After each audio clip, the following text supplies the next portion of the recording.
So we expect good people to do good things and bad people to do bad things. Krishna talks about such categories in chapter 16 of the Bhagavad Gita. He says there are two kinds of people. Dvav bhut sargau lokesmin daiva asura evacha. There are divine people and then there is, what is the opposite category? Demoniac people. The word demoniac seems very harsh at one level. Or we could put it in softer language. There are people who are wise and there are people who are otherwise. Okay. Now, sometimes when some education is being given, some class is being told, is spoken, sometimes it is spoken in a way that is meant to raise questions. Suppose some speaker says, and I want to speak 3 points in the class, and they speak only 1 point. And nobody in the audience raises the question, okay, what are the other 2 points? And the speaker will get the question, what is the point of my speaking only? Isn't it? So there are some question-begging points. And Krishna's division of the living beings into these 2 neat categories, divine and demoniac, is immediately question-begging. And we see this is what Arjuna does. Chapter 16 is Daiva Asura Sampad Vibhaga Yoga, the divine and demoniac natures. And chapter 17, the first verse, Arjuna asks that what about people who are in between? Ya Shastra Vimutsrujya Vartate Shaddayanvita Tesha Ishtatuka Krishna Sattama Haurajastama. So basically he says, a simplistic vision is that all of humanity can be divided into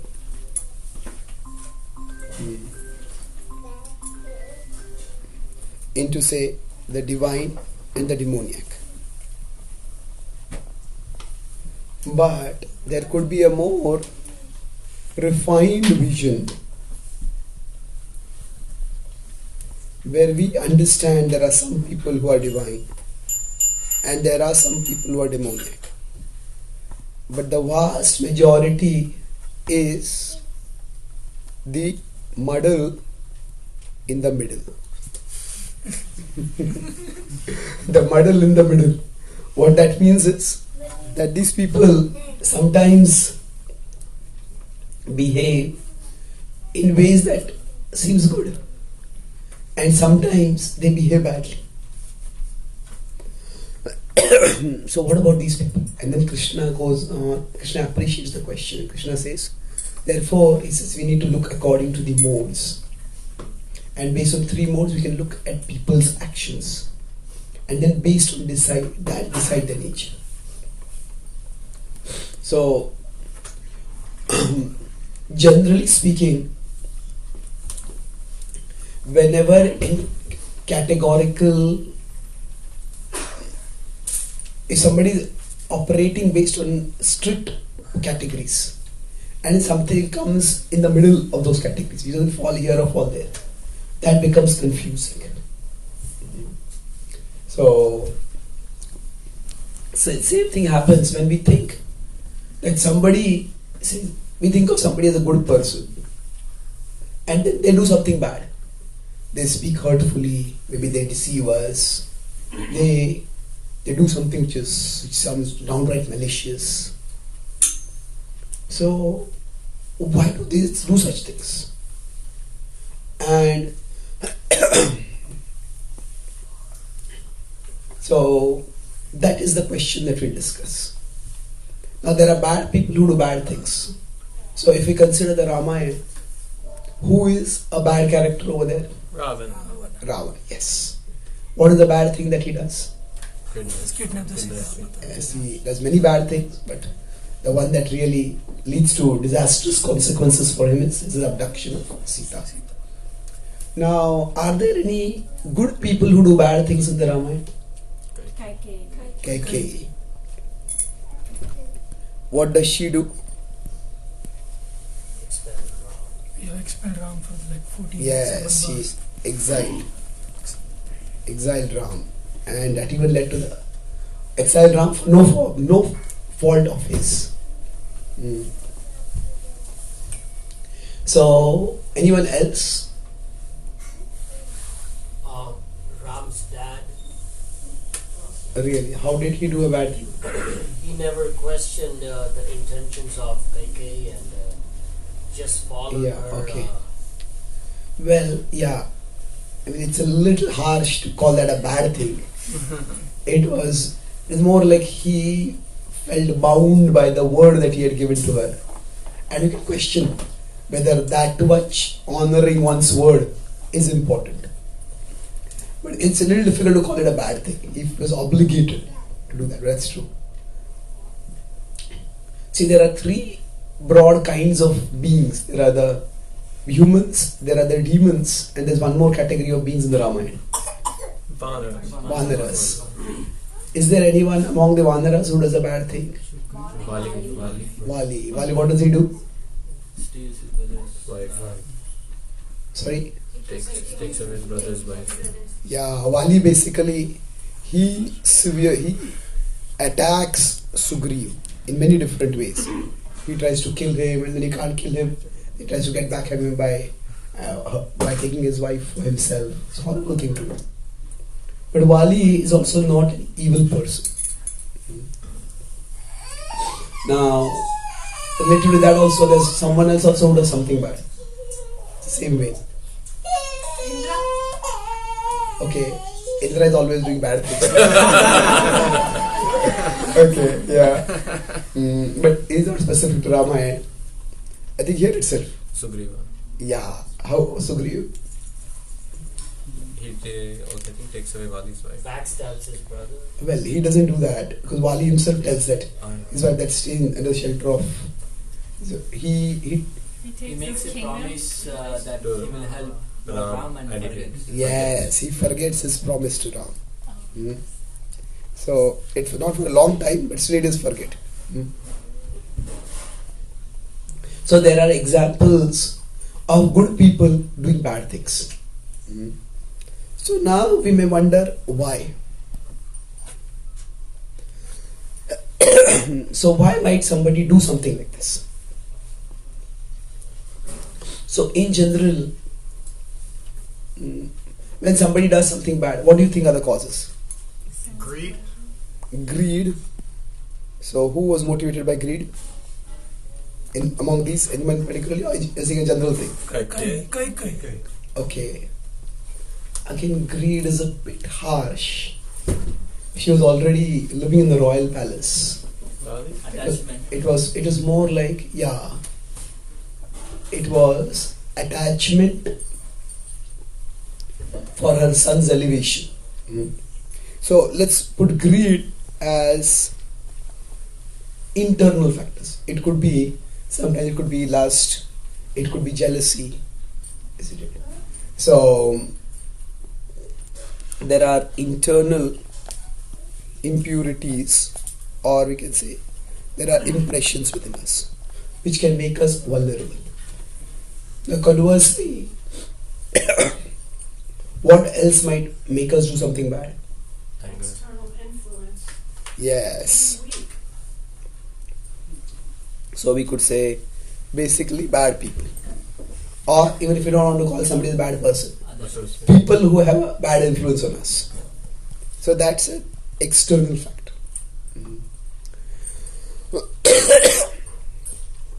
So now, broadly, now can we give an example of some bad people making good person do a bad thing? Manthara. Yes, Manthara was someone who pushed, who incited Kaikeyi. So now, in one sense, both of these leave us a bit vulnerable because we don't really know what all is there inside our heart, isn't it? We would like to think that overall we are good people, and that whatever we do, that there are no dark things in our heart. But we all have a dark side to us, and there could be impurities within us, or sometimes some greed or some jealousy or whatever may arise within us. And basically we could say that everybody can have a moment of weakness. Let's put it over here. So anyone, even the best of people, can have moments of weakness.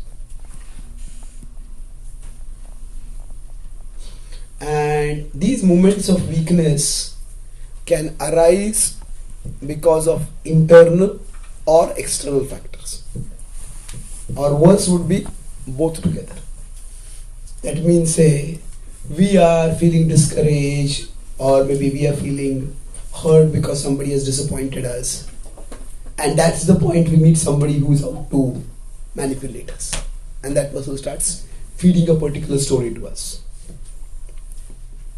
So basically, for us, while we can try to protect ourselves, the internal impurities, we try to decrease them through purification. You may say, right now I'm not likely to get angry and do something terrible, but in future if something incites me, I don't know. So we try to decrease the negativities inside us through purification, and we try to avoid the external influences by association. So now association, that's why good associates, satsanga is so important. But then the problem is, did Kaikeyi not have good association? What do you think? She did have good association, isn't it? There was the sage Vashishta, who was the royal priest. There was the minister Sumantra, and there are many virtuous people over there. So what happens is that now, and even Manthara had not been an evil person. She had never done anything like this before. She was known to be a sullen person. He was what we might call a little cranky sometimes.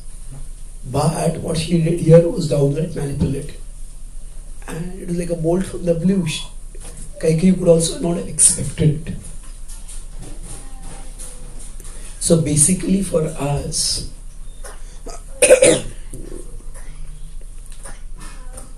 it may sometimes happen that some urges may arise within us.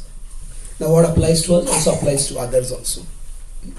So whenever, sometimes even among good people, some urges may arise, or sometimes they may come under the influence of some people who are playing games with their mind. So nowadays with social media, there is greater opportunity for connection, but there is also greater possibility of distortion. People can just get caught in what they call as the social media echo chambers.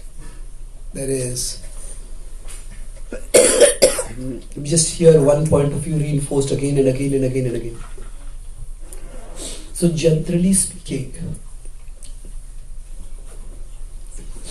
what we need is that, see, Kaikeyi's mistake was not just that she heard mantra.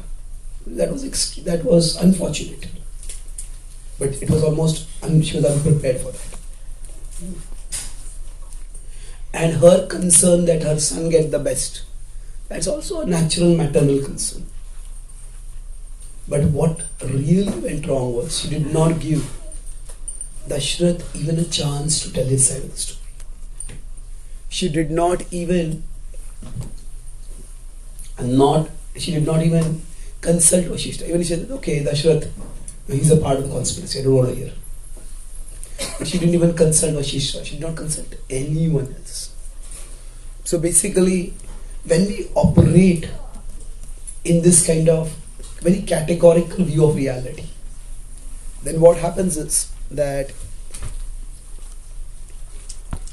anybody who disagrees with us, I don't know if there's a word called disagreeer. Let's make that word right now. So anybody who's a disagreeer, we stop being nice to them.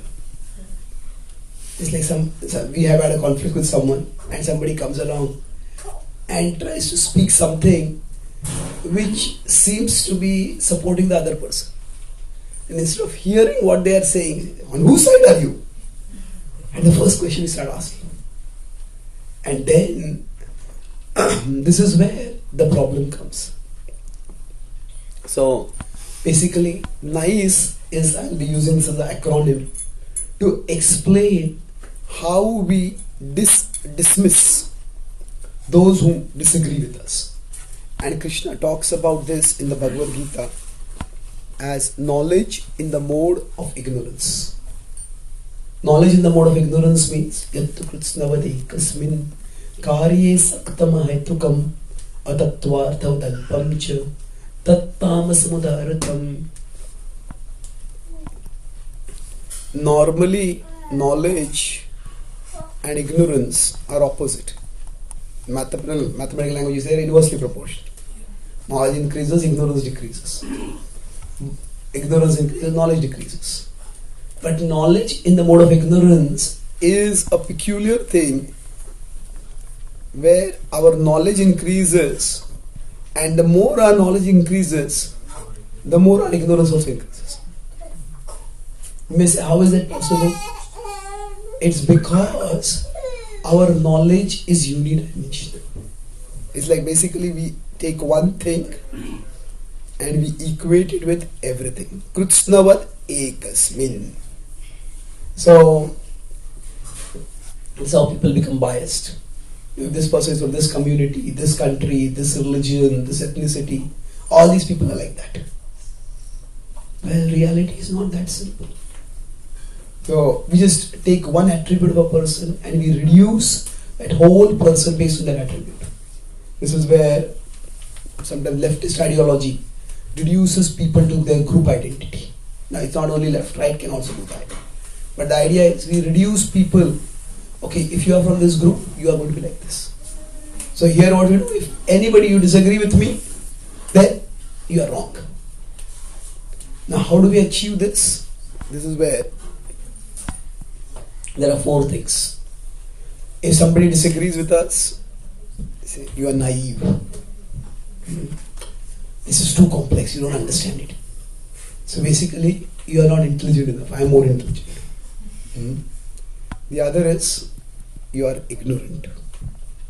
You just don't know enough. See, there's a difference between ignorance and naivety. Ignorance is you don't know. Naive means you are not shrewd enough, you're not intelligent enough to evaluate things properly.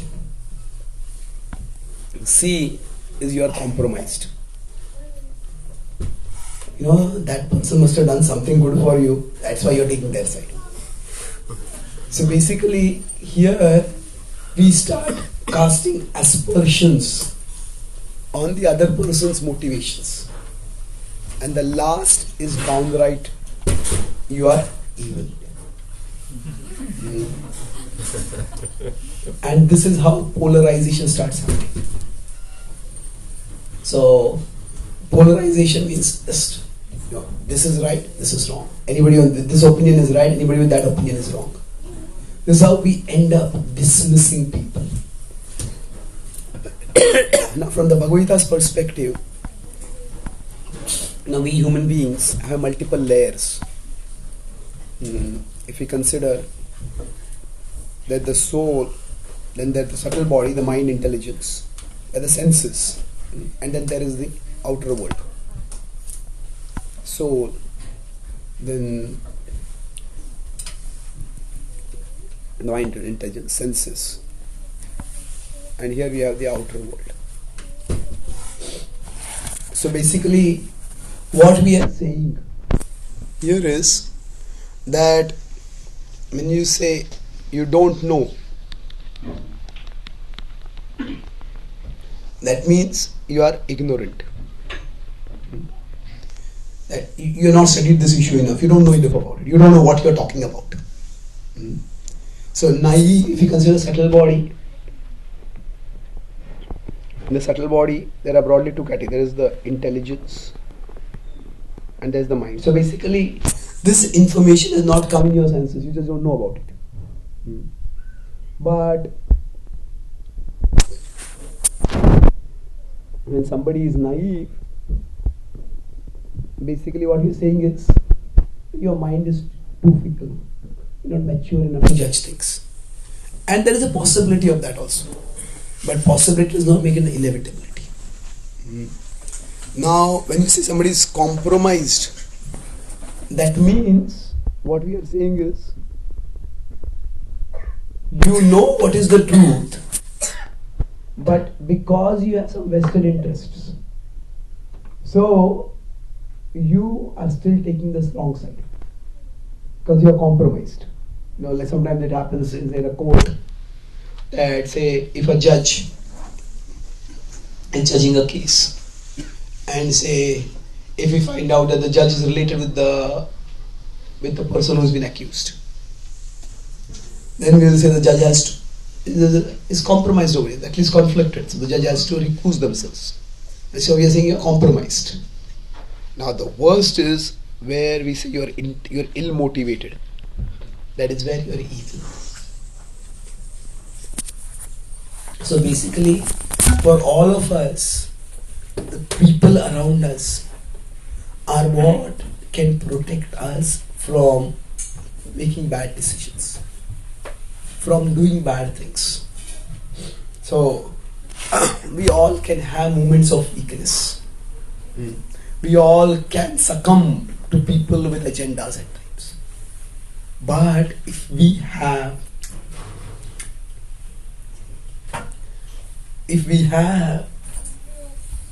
respectful relationships with others, that is when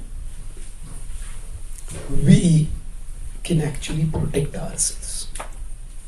If we don't have such respectful relationships, that's where things go wrong. So now, among these characters, did Ravan come to his senses? No. Did Kaikeyi come to her senses? What do you think? Yes. She came, but it was a little too late. When did she come to her senses? After Ram left. Yes, after Ram left, something more after that. After Bharat came back. Yes, when Bharat came back. Now she was believing that I did all this for Bharat's sake. Nobody is understanding me, but I am doing this for the sake of Bharat, for protecting his interests. Now we all want our kids to do well in exams. And suppose our kid comes and says, I came first in my class. Wonderful. How did you do that? He says, I hacked my professor's computer. I found out the question paper. I got all the answers. And I had prepared all the answers. I came first in the class. Now, if our kid starts telling us that, what kind of person are you? And not only what kind of person are you, it is, what kind of person do you think I am that I'll be pleased by your doing this? That you are telling this in a celebratory mood. Isn't it? So for Bharat, it was like that.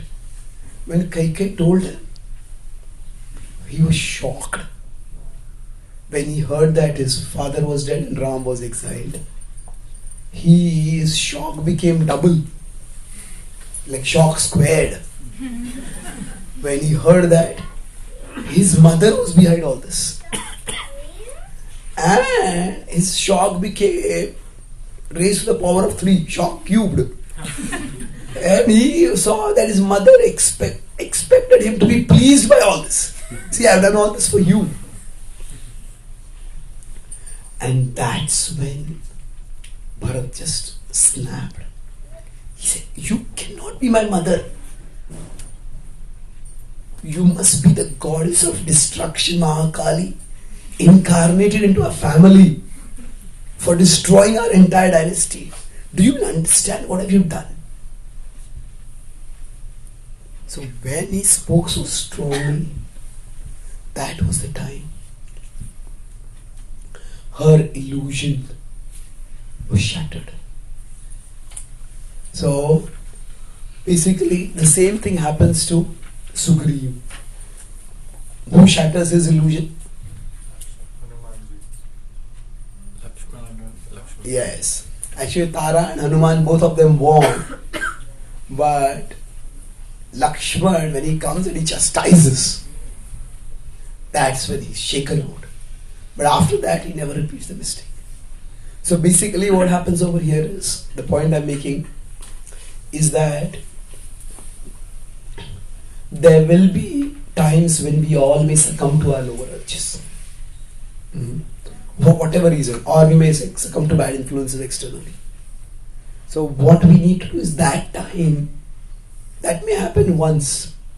But after that, we need to have people around us who can protect us. But if we start dismissing all the people around us, then you don't understand. So everybody, if you consider Vali's case, in Vali's case, basically there had been a misunderstanding. Sugriv had thought Vali had been killed inside the cave, and so he blocked the cave with a giant boulder. That way he would trap the demon. But actually, it was Vali was alive and the demon had been killed, but Vali had been exhausted after fighting, chasing the demon, fighting it. That's why Vali had not roared in celebration as he would normally do. And the demon had screamed. Now Sugriv couldn't make out whether the scream was of victory or scream was of like a pain while dying. But he didn't hear any sound from Vali, so he thought that Vali has been killed. He thought, I have to protect my citizens. If this demon killed Vali, then he would kill me also. If he kills me, he will destroy our entire kingdom. Therefore he decided to block the demon. He came back and then he decided that he told the citizens and the courtiers, they all were shocked that they went to mourning. But then after that, the citizens and the courtiers said that a kingdom needs a king. Vali's son is too young right now, you have to become the king. And Sugriv reluctantly agreed as a service to Vali. But later on when Vali came back and he saw Sugriv on the throne, what happened was, he snapped. You betrayed me. You deliberately trapped me over there. You tried to usurp my throne by killing me. Now in the case of Vali and Sugriv, first Sugriv and then Vali, in both cases there was a misunderstanding. And it was not just a misunderstanding, you can say it was an understandable misunderstanding. Anybody could make that mistake. But the thing was, after that, how was it resolved? Sugriv didn't really have much chance over there. If that demon was really that strong, Sugriv didn't have the chance that I go inside the demon cave and investigate what has happened. What if he kills me? What if he destroys our kingdom? Vali, on the other hand, had a chance. Vali was stronger than Sugriv. He could have let Sugriv tell his side of the story. Or he could have let the other citizens, even his own wife Tara, she told him, no, it's just a misunderstanding. That's when he dismissed everyone else. He said, Sugriv is evil. And everybody who doesn't agree with my understanding that he is evil is either naive or ignorant. You don't know what happened. Or he told you a story and you are so gullible that you believe the story. Or, because you are also related with him, because you support him, though you are compromised. So in this case, this is how these people who were brothers and close friends, they ended up becoming mortal enemies. The enmity was primarily from one side. Vali was out trying to kill Sugriva. Time and time again. So basically, the point we discussed till now is when good people do bad things. So there are two causes we discussed. The causes can be internal and external. But then there is a protector. And that is also external. That is people around us, our well-wishers. But these are the people, often we dismiss them. And this is the most dangerous thing. So generally, sometimes people say, I don't care what the world thinks about me. I don't care what people think about me. They may write down on the t-shirt, I don't care what people think about me. I don't care what people think about me, and I want people to know that I don't care. So the point is that one of the signs of growing and maturing is socialization. Socialization means that we do care for what people think. Now that is not the only factor in our decision making, but that's an important factor. Now, say suppose we have a child who is very good at a particular sport. Maybe he's in middle school, 7th, 8th, 9th, and he is very good at what is the common sport here? Baseball? Ice hockey. So he is great in ice hockey. And is super talented. But then, because of that talent, is also a bit of, use very refined language, bit of a jerk. So it's a bit arrogant, bit dismissive. And whenever the team wins, he takes all the credit, hogs all the limelight. And if it doesn't win, throws a tantrum. Now he may be winning most of the time, and now we as parents need to tell them, you need to be friendly with, you need to be well behaved with your other kids. You need to share the credit with them. He says, why? But it's I who won the match. Okay, it is I who won. Okay, what is winning? No. Okay, you are in middle school right now. You may win a game, but if you win a game in such a way that nobody wants to play with you after that, or because you're so talented, people want you to play, but nobody wants to have anything to do with you after the game is over. And basically, you may be a genius, but you'll become completely lonely. And right now, you may be a genius, but when you go to college, there may be many more talented people from other places. So, if our particular talent alone is the basis of our friendship, then people value us just because we can do this thing well, but people don't value us for who we are, then we are going to end up being lonely after some time. So the point I'm making is that what happened? Why do whiteboard work cause?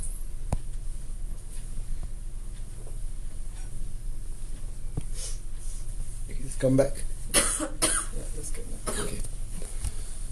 So basically, we want people. Be social feedback. In one sense, social feedback, it protects from mind's insanity. Now, of course, there are times when social feedback can cause our mind's insanity also. But it's not just one of these things. In general, there's abundant scientific evidence that the more lonely people are, the more their mental health problems increase. Because what happens, there could be many reasons, factors, but our mind is telling us a particular story. Oh, this is like this, people are like that, I am like this, the world is like this. And if there is no one to challenge that story for us, no one to give us an alternative story, or no one whom we are open enough, or to whom we are ready to trust, then our mind story becomes our reality. And if our mind is filled with dark impressions, the dark story becomes our reality. So basically, we don't want this to happen. Our mind is always telling some story, but our mind story should not become our reality. There will be one input, but we need alternatives. So how do we do this? I'll conclude with this. Basically, if I am here and my mind is here, this is not the mind.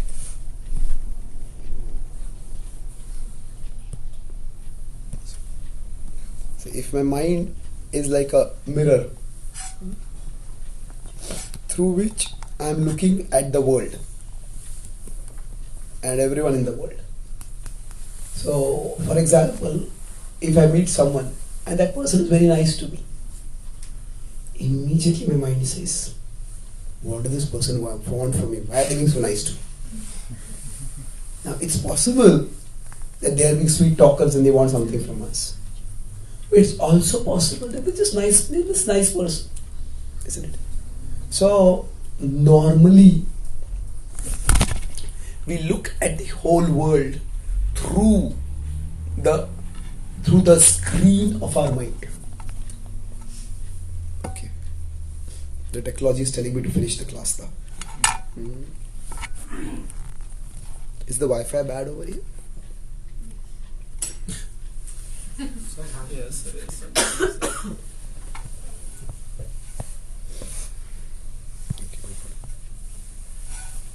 I'll finish in a few minutes. Anyway. So basically, what do we do to ensure that we are not misled like this? So the essential point is that if I am a soul over here, there needs to be at least one other person in my life, a trustworthy person who is as close to me as my mind, or closer to me. That means what happens for most people, we look at them through our mind. So if somebody is over here, we look at them through our mind. But we have at least one person, we look at our mind through that person. Okay, my mind is saying this person is evil. But and everybody who is saying they're not evil, I know they're naive, they're ignorant, they are compromised. But this person, I trust this person. This person is my well-wisher. So if they are saying that maybe things are not like this, maybe I need to give them a hearing. So now this cannot happen at that time, generally speaking. This requires us to cultivate relationships. One of the key principles of Bhakti, which is often downplayed, is Guhyam Akhyati Pruchyati. Guhyam Akhyati Pruchyati is sharing our heart in confidence and hearing others share their heart in confidence. So we need at least some person whom, when they speak to us, now, when do we say that I have a good relationship with someone? Okay, we say, okay, whenever we meet each other, we smile. Well, okay, you could say that's a good relationship. It's a very, very basic level definition of a good relationship.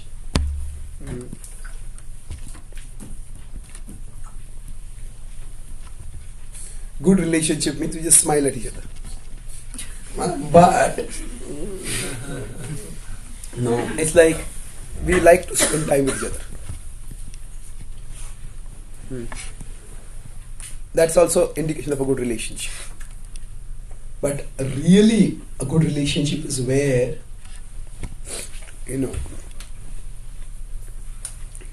that person we can disagree. There can be disagreement without dismissiveness. That means if that person disagrees, that means that person can tell me that I am wrong. And my response is not, maybe I am wrong to have a relationship with you.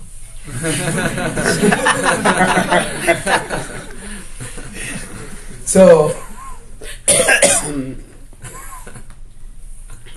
generally speaking, most people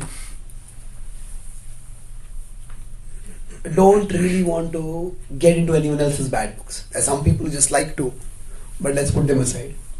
But there are times when we need help from others. If we are doing something wrong, we need to be told. This is where the idea of a guru.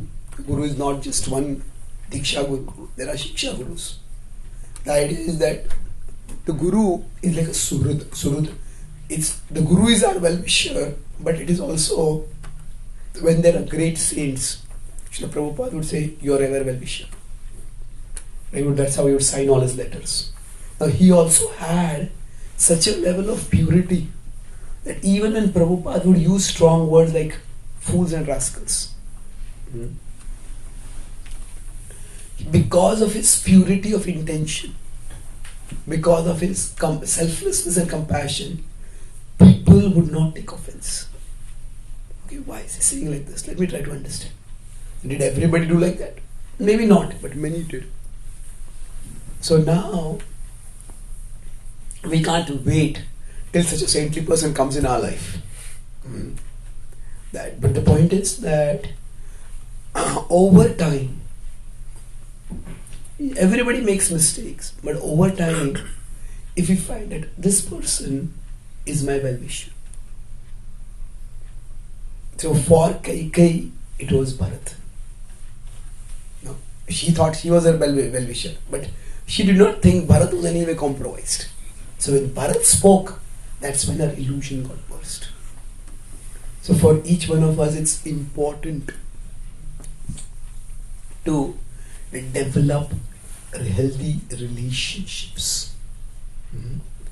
And to the extent we develop those relationships, to that extent we can protect ourselves when our mind starts misleading us.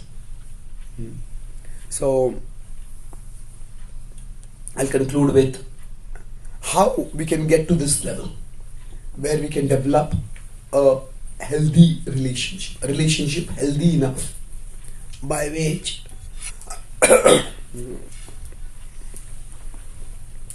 we are open to people's opinions. Basically, we want a good relationship means that person can call us a fool and we don't reject that person. So I'll conclude with one acronym here. 4 steps by which we can develop strong relationships. First is humility. The word humility can have many different meanings, but I'm going to use a particular meaning of humility. See, there are things I know.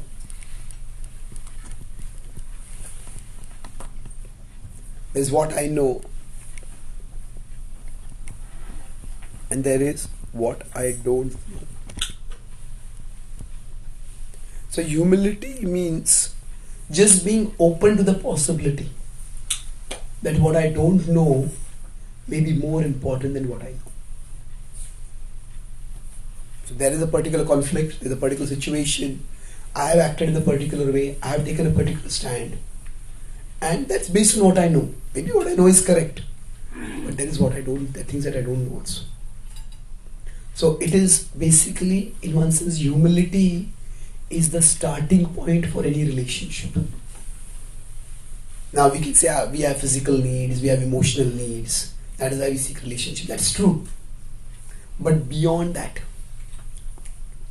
and you really want to connect with people for the sake of learning and growing, then humility basically means that there are things I know, but there are things that I don't know. And those are also important. It's possible that those things may be more important than what I do know. Say for example, if I come for a program, now I may know very well the subject that I am going to speak, but the organizers may know better than me what is the level of the audience who's coming. And at a particular place, if I'm going to give a class, what the level of the organizers is knowing that is much more important than the subject that I'm going to speak on. One time I gave a class in India. It was an interfaith conference. I gave a talk, and it was a 20 minutes talk. I spoke for 5-7 minutes, and it was, everybody was looking at me as if they were watching a foreign language movie without subtitles.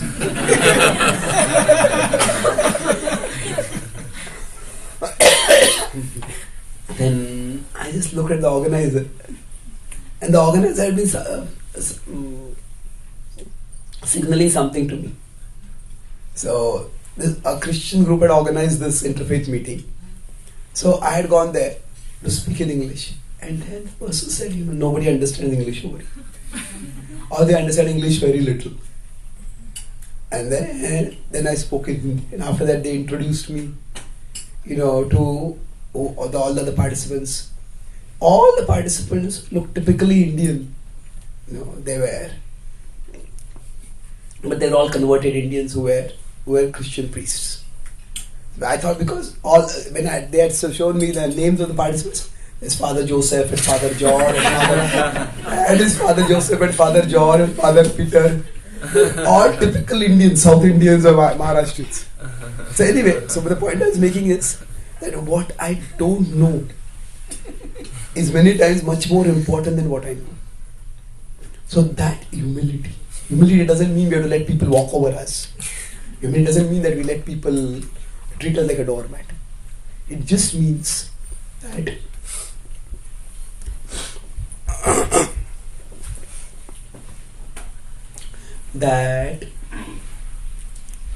there are things which I don't know, and maybe there are others who know about it. The second part is empathy.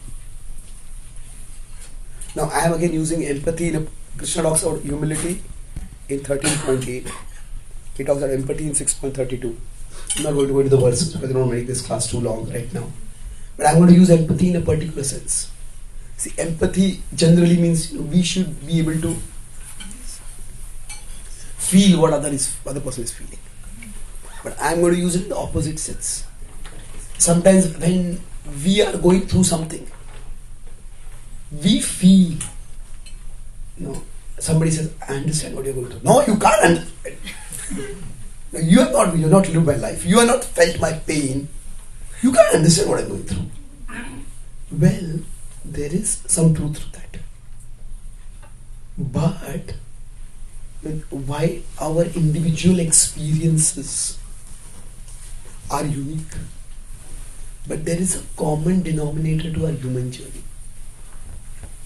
And empathy means we understand that others' experiences, they may not be same, but they can be similar. They can be similar. And that is why we all can learn from each other. One of the great advantages of humanity and the human connections nowadays we have, which are a multicultural society. The idea is that yes, we all have our differences, but we all are on the same human journey. So others may not be able to understand me completely, but then by that criteria, do even I understand myself completely? Isn't it? There are sometimes I do things and I wonder why do I do those things? So nobody can understand us completely, but that doesn't mean that others' experiences don't count. That others' experiences can be similar and therefore they can be valuable.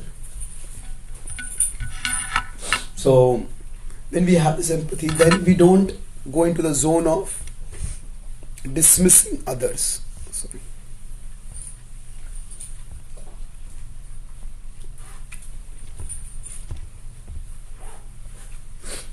So Srila Prabhupada, when he came from India to America, at one level there was no similarity between the experiences he had and the experiences that his followers from the West had. But Prabhupada still was able to communicate. And he was able to, people heard him. Because there is a universal common denominator to our experiences. We all have in our own ways experienced loss. We all have in our ways experienced disappointment, frustration, maybe even betrayal. If not betrayal, at least disappointment. If you're not experiencing disappointment, then I'm disappointed to tell you that you're soon going to experience it. That's just the life it is. People don't live up to our expectations. We ourselves don't live up to our expectations. So, empathy means, yes, that people can understand me. Maybe I need to help them understand me, but they can understand what I'm going through. So their perspectives can have value. And after that is appreciation. So appreciation means not just that, okay, others' experience can have value. This particular person's, this particular person seems to get me. Or at least when they speak something, I get what they're saying. So, okay, I appreciate what you're saying. I may not agree with everything that you're saying, but okay, this is an interesting take on things. I need to think about something about this. So, in traditional cultures, respect was given according to social hierarchies. If somebody is an elder, that person should be respected. If somebody is in a position of authority, that person should be respected. In today's world, those kind of hierarchies, people don't respect somebody in a hierarchy, they suspect somebody in a hierarchy. That's the default. If you are in a position of authority, you must have done something manipulative to get there. No, that's possible. It's also possible that somebody could have got there by their competence. But the point is, appreciation is empathy is general openness to others.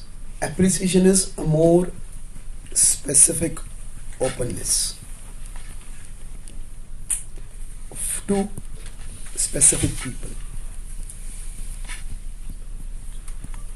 So if they put it this way, I'm putting this like a funnel over here. Like an inverted funnel. It's humility. Is where what I don't know matters. There are things I don't know, and what I don't know matters, or at least can matter. Then the second circle is empathy. What others know can matter to me. Others' experience, others' wisdom can speak to me. What a third one I discussed? Appreciation. Then what this person says, this could even be this, would be these, matters. This person has something of value to say. And then the last, what is the acronym we are discussing? Here. That is R. That is respect. This is where that I am what this person thinks is at least as important as what I think, if not more important. Like I said earlier, we look at everyone through the filter of our mind. There's some person who is close to us, we look at our mind through that person.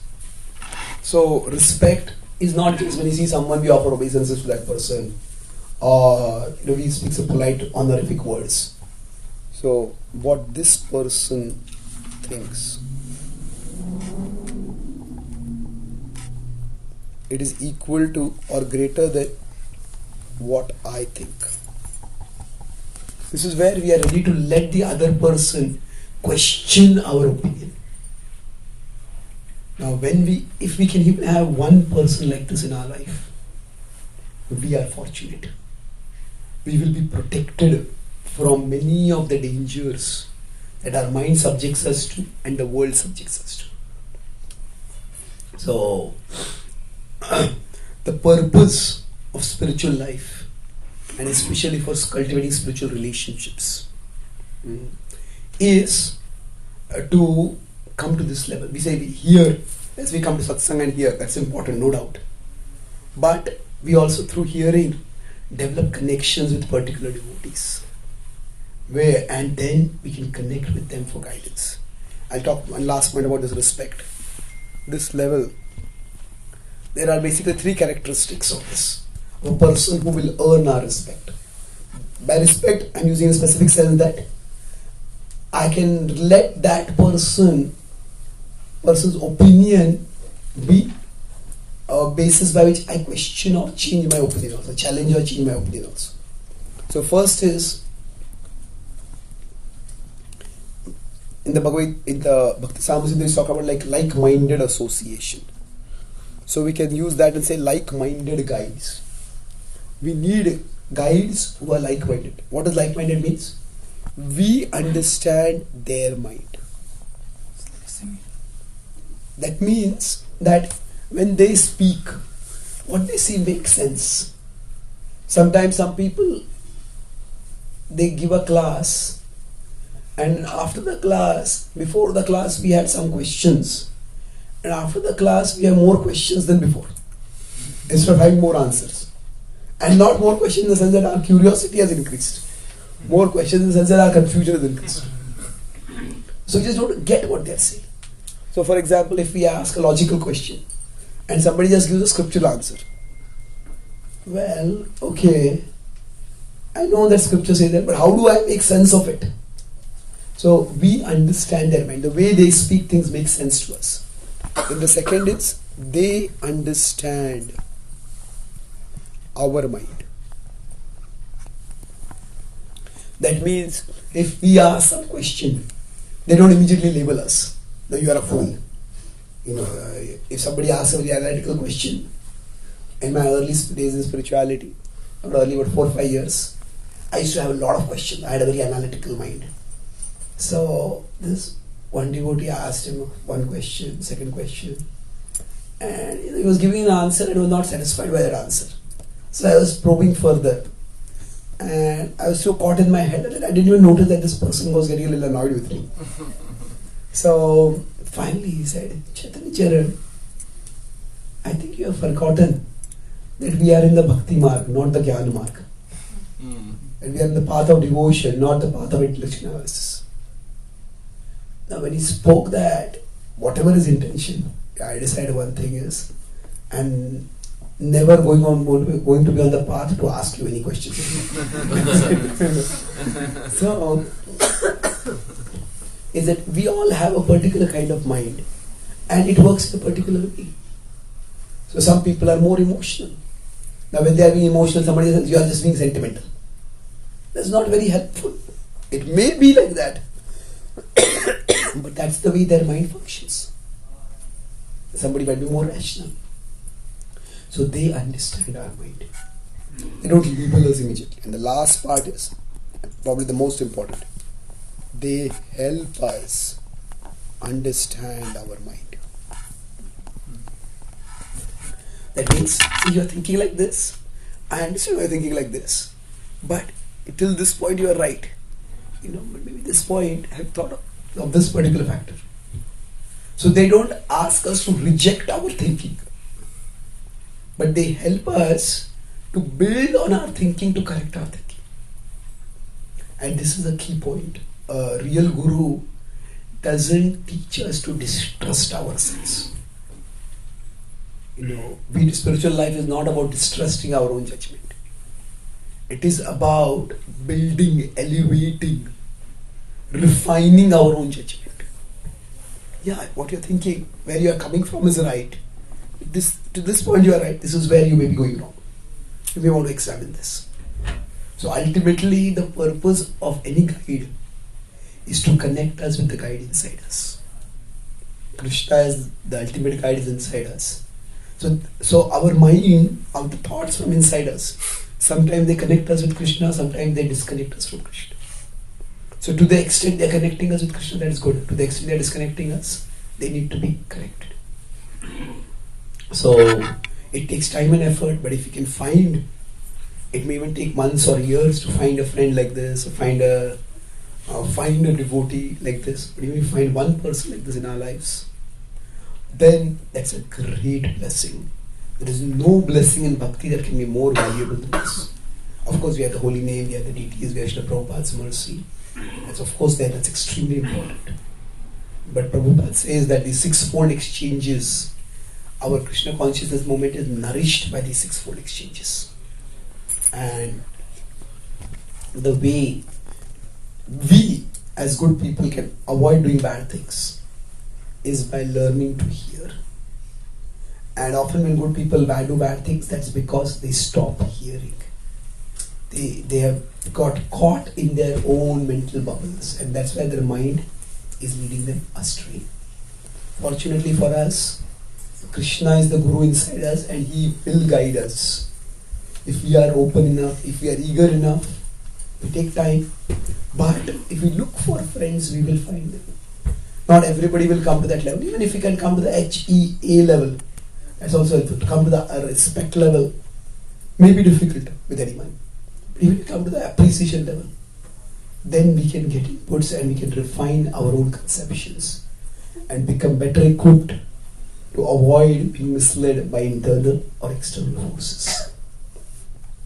So I'll summarize what I discussed today. The topic was why good people do bad things. So broadly, I discussed this in 4 parts. First was, I started by talking about categories and confusions. The muddled middle. That there are good people and there are bad people. When good people do good things, bad people do bad things. But there is the muddle in the middle. This is where people sometimes do good, sometimes do bad. And quite often, the people around us as well as we ourselves tend to fall in this place. So, then we discussed the causes. Basically, in the causes we discussed that there can be 2 kinds of causes. These are internal, in terms of the impressions within us. We all are vulnerable to certain things. We all can have. And external can be the association around us. Sometimes we may be affected by the people around us. These can create moments of weakness. But the 3rd and 4th points where we focus most of the class. So there is an outer protection, how it is lost and how it can be, that same outer protection can be gained. So how that outer protection is lost, I talk about 4 stages or 4 ways we dismiss other people. You can remember that? Nice. We stop being nice. So what is nice? Sorry. N was naive. I was ignorant. C compromised. And E was evil. So basically we start seeing that if you consider people, they have their the soul, you could say, the mind, the intelligence, and then the senses. So basically, if somebody is at this level itself naive, you don't know. Sorry. At this level it is you are ignorant. Your mind, you are not able to judge properly, you are naive. Your intelligence, you know what is right, but you don't do the right thing. That's because you are compromised. And you are deliberately doing something wrong. That is evil.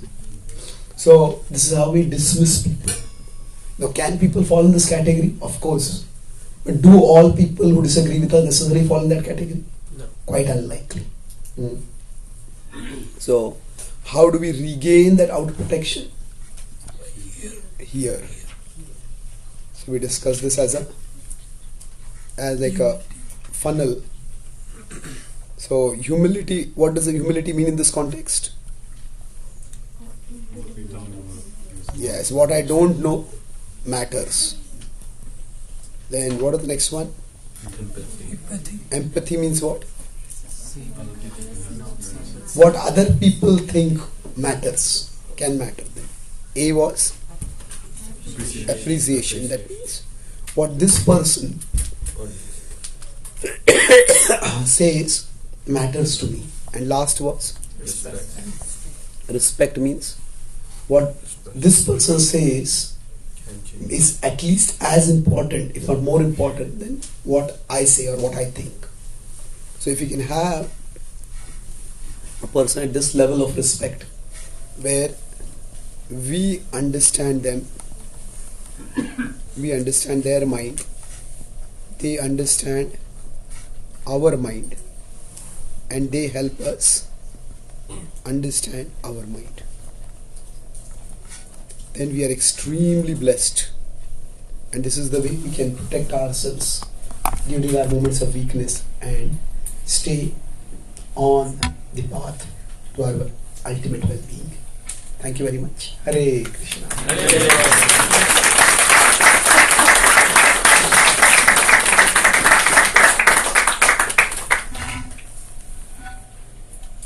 Yes, please. So I have a couple questions, but I'll start with this one. As far as this here, the end of it, we might start where we have, humility, we're hearing from someone, empathy, appreciation, but when you get to that respect part, like you were saying, it might be very hard to get that. What is it in myself, I'll just speak for myself, that maybe I'm not allowing someone in my life to be fully transparent. Is that like a desire, or I don't want the outside influence to judge me? It's difficult. We shouldn't be too harsh on ourselves, because we all are shaped by our previous experiences. And trusting others, what to speak of trusting others implicitly, is extremely difficult.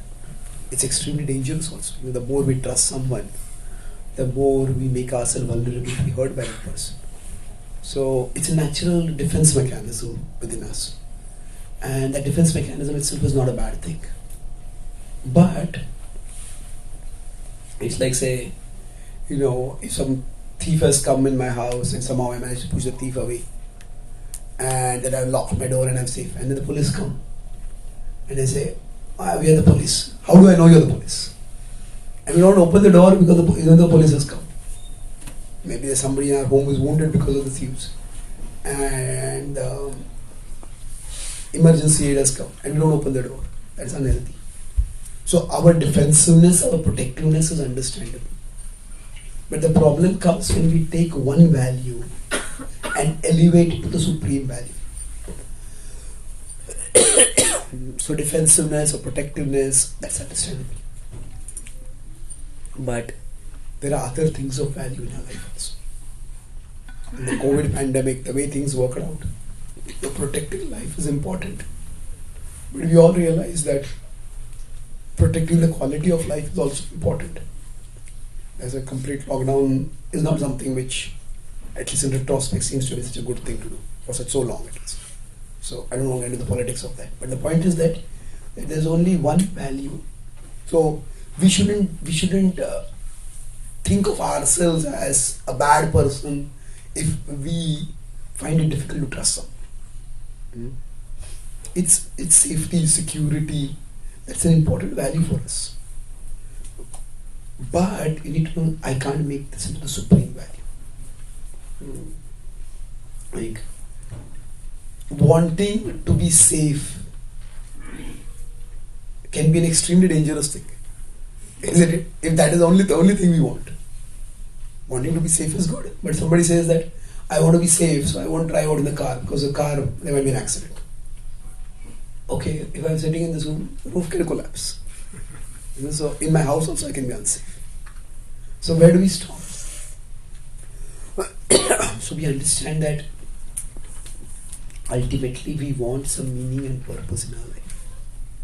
That's what we matter. We want our existence to count. We want our existence to matter. We want our existence to make things better for someone in the world and to make ourselves better. So we want some meaning and purpose.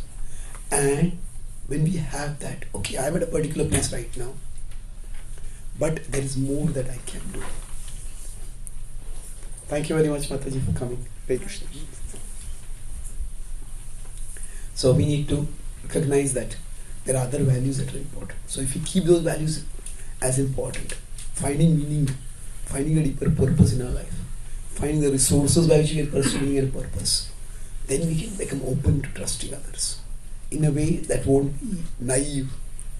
Then even if we are disappointed by people, we will learn and we'll grow from there. Does that address your question? And how to bridge that gap if that's there and is blocking your spiritual life? How to? Well, it's step by step. Just open ourselves a little bit. We share something about ourselves that people might criticize, and then we see how the person reacts. That person starts condemning us, then we may not want to share. But if that person understands and then guides us, maybe you can do this about this. So gradually we open ourselves. Like we want to swim in a particular water body. We are not sure how cold it is. We don't just jump into it. We will put our toe in it first and see how cold it is. So like that, gently, step by step. Shanai Shanai Rupa Krishna. So gradually, step by step. Okay. Yes. Okay. Yes. You can have one.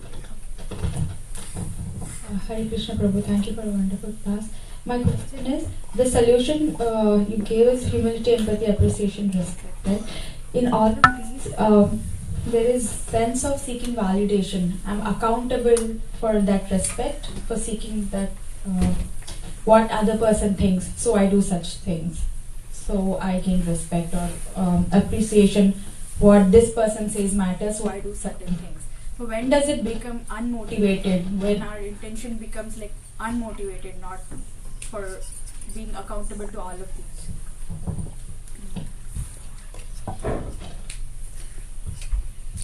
When does it become unmotivated? When we become convinced the other person is unmotivated. When, say for example, we become convinced that this person simply loves Krishna purely and wants nothing for me except that I should also love Krishna. Then that basically, as you're saying, unmotivated means like selfless, using it in that sense. So the parampara is not just like a link of heads where we agree with somebody who's speaking a particular opinion. It's a bond of hearts. So Prabhupada loved Krishna, and that's what inspired people, so many devotees from different backgrounds, to also become dedicated to him. They still had their individualities, but they felt inspired. I want to love Krishna, and they made loving Krishna the supreme value. And so it's also an incremental process. Now, should we be seeking validation? See, the word validation has a slightly negative connotation. it conveys the idea of dependency, there's approval addiction we might have. So, but the thing is, if our life is centered only on pleasing someone, then that is a bit unhealthy. See, we say we should please Guru, but our purpose is to love Krishna. Our purpose is to develop our love for Krishna. And our pleasing the Guru is because the Guru was guiding us how to love Krishna. So our life should always be a principle centered, not a person centered. The principle could be, I want to develop my love for Krishna. I want to become a better person. I want to pursue a particular set of virtues in my life.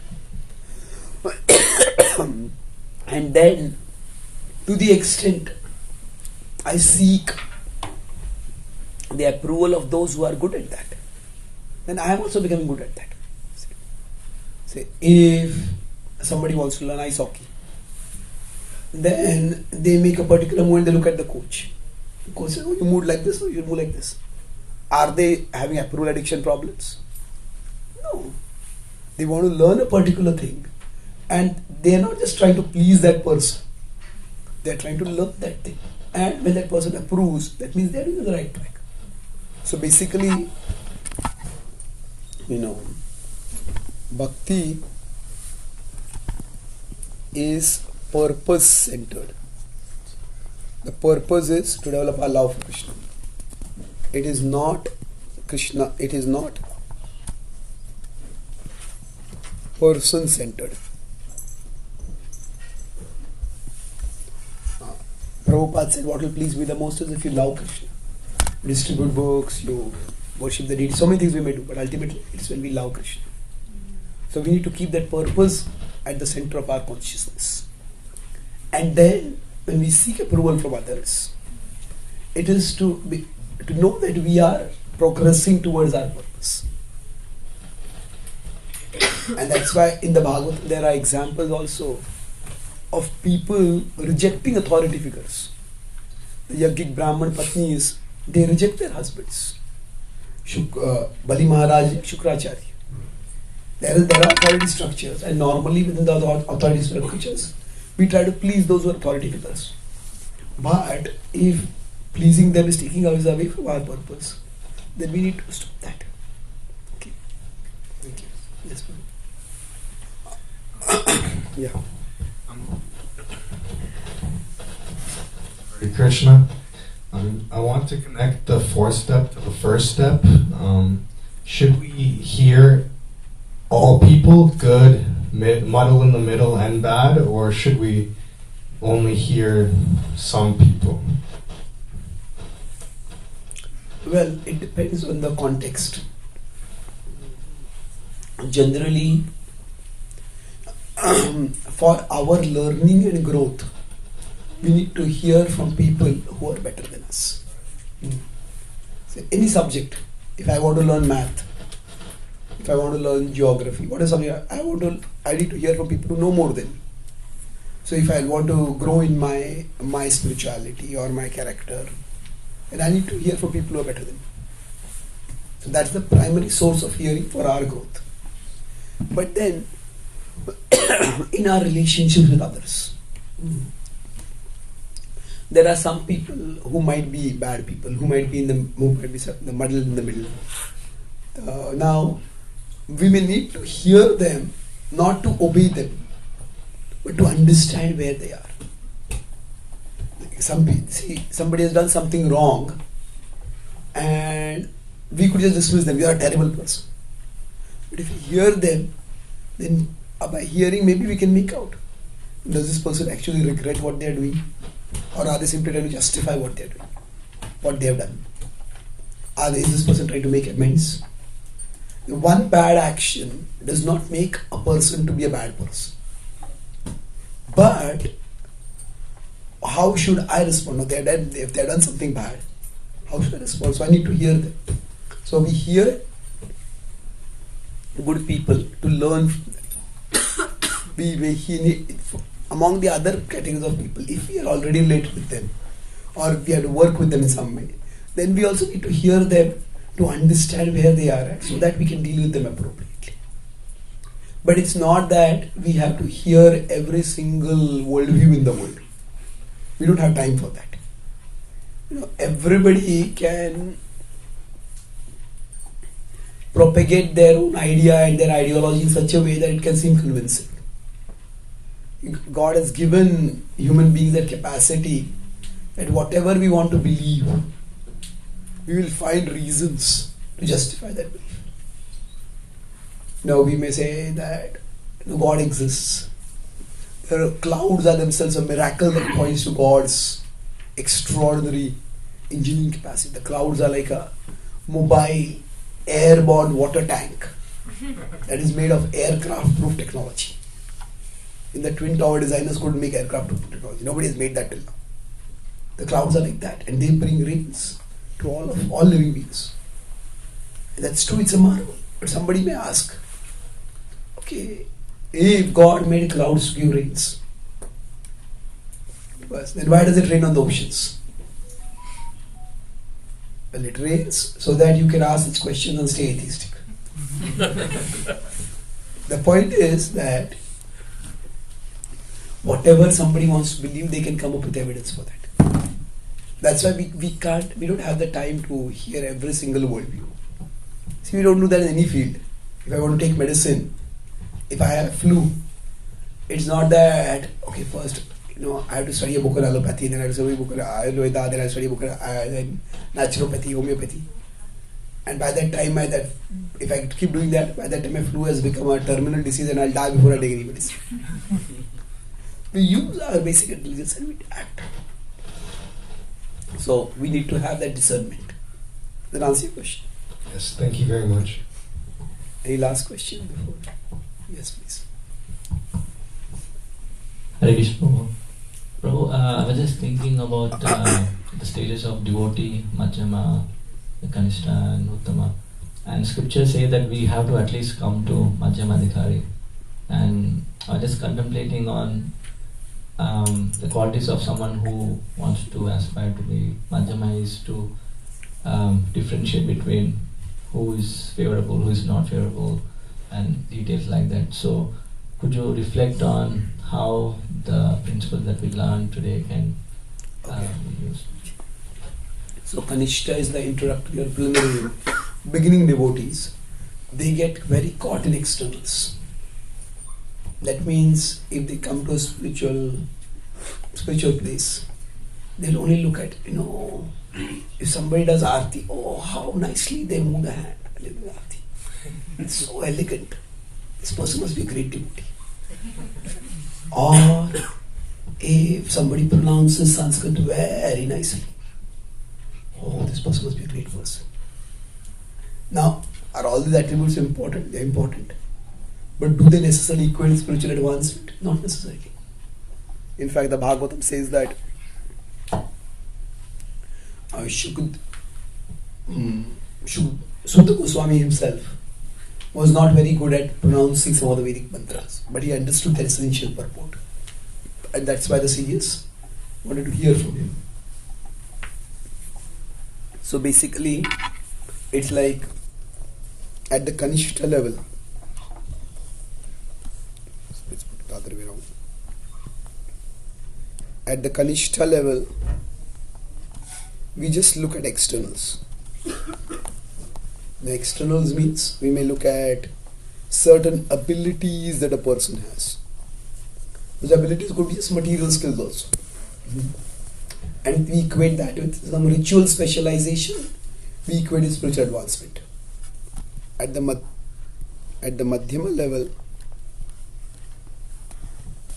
we start looking for virtues. So how much is this person actually dedicated to Krishna? Now, how is their sadhana? How is their overall behavior? How do they react in difficult situations? And then at the Uttama level, we can perceive beyond this to it their love for Krishna. At the Kanishta level, or at the Madhyam level, we may also see some symptoms, some characteristics, and we may equate them with love for Krishna. Somebody does Aarti very nicely, oh, this person must be loving Krishna very much. Maybe, maybe not. Some people may be very calm and equipoised. Does that mean they love Krishna? Maybe, maybe not. It's good to be calm and equipoised. But they might just have a sattvic upbringing. They might just be like a stoic person. That doesn't necessarily mean they're loving Krishna. So it's incremental progression. So when I was talking about this H.E.A.R, that's more at the Madhyam level. We're looking at the virtues that a person has. And okay. And the virtues that we try to cultivate, and then we are able to focus on the virtues in others. Okay, I have humility. That what I don't know is important. Empathy. This person, that other people can get what I'm going through. This person gets what I'm going through. And this person may help me understand me better than what I understand myself.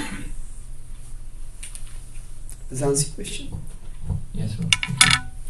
So, thank you very much. Shri Ramachandra Bhagavan ki jai. Srila Prabhupada ki jai. Gaur Bhakta Vrinda ki jai. Gaur Premani.